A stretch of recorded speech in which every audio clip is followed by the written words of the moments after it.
ഇന്ന് രാമായണ പാരായണം 22-ാം ദിവസം ലങ്കാദഹനത്തെക്കുറിച്ചുള്ള ഒരു ചിത്രമാണ് ഞാനിവിടെ വരച്ചിട്ടുള്ളത്.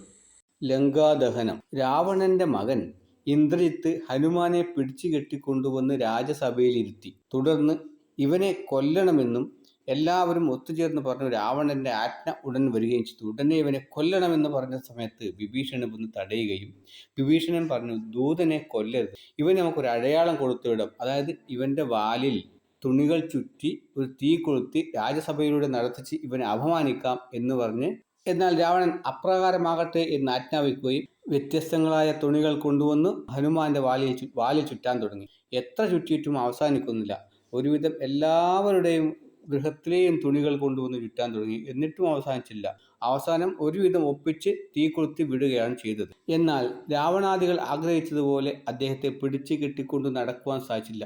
പെട്ടെന്ന് തന്നെ കുതറി തന്നെ കെട്ടിയിട്ടുള്ള കയറെല്ലാം പൊട്ടിച്ചെറിഞ്ഞ് അദ്ദേഹം തീയുമായി മേൽപോട്ട് ഉയർന്നു. തുടർന്ന് ലങ്കയിലുള്ള കെട്ടിടങ്ങൾ തീ വയ്ക്കാൻ ആരംഭിച്ചു. എല്ലായിടവും കത്തിക്കൊണ്ടേയിരുന്നു. യോദ്ധാക്കളെ വരെ തീ വെച്ച് നശിപ്പിച്ചു. കുറേയേറെ ഭടന്മാരും ഉരുകി വെന്ത് മരിച്ചു കഴിഞ്ഞിരിക്കുന്നു. അതിനുശേഷം സീതാദേവിയെ ഒന്നുകൂടി ചെന്ന് കണ്ട് കാര്യങ്ങൾ ധരിപ്പിക്കുകയും ശ്രീരാമപക്ഷത്തേക്ക് പെട്ടെന്ന് തന്നെ തിരിച്ചു വരികയും ചെയ്തു. ലങ്കാദഹനം. വദനമപി കരചരണ ശൗര്യാസ്പദം, വാനരന്മാർക്കു വാൽമേൽ ശൗര്യമാകുന്നു. വയമതിനു ചടുതി വസനേന വാൽ വേഷ്ടിച്ചു വന്നി കൊളുത്തിപ്പുരത്തിലെല്ലാടവും. രജനിചരവൃഢരെടുത്തു വാദ്യം കൊട്ടി രാത്രിയിൽ വന്നൊരു കള്ളനെന്നിങ്ങനെ നിഖിലദിശി പലരുമിഹ കേൾക്കുമാറുച്ചത്തിൽ നീളെ വിളിച്ചു പറഞ്ഞു നടത്തുവിൻ. കുലഹത കനിവനറിക നിസ്തേജനെന്നു തൽക്കൂട്ടത്തിൽ നിന്നു നീക്കിയിടും കവികുലം.